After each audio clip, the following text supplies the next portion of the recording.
कहानी शुरू होती है एक छोटे से गांव में, जहां एक बूढ़ा डाकिया हर दिन साइकिल पर चिट्ठियां बांटता था। वो हर घर की चौखट पहचानता था, हर दरवाजे की दस्तक में उसकी यादें बसती थीं। लेकिन सबसे खास थी वो चिट्ठी, जो कभी आई ही नहीं।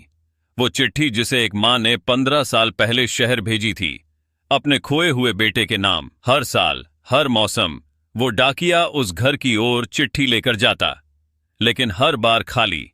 एक दिन अचानक बारिश के मौसम में डाकिया के बैग में एक भीगी सी चिट्ठी आई। वो दौड़ा उस बूढ़ी माँ के घर तक। माँ ने कांपते हाथों से चिट्ठी खोली और उसके चेहरे पर 15 साल बाद पहली बार मुस्कान आई।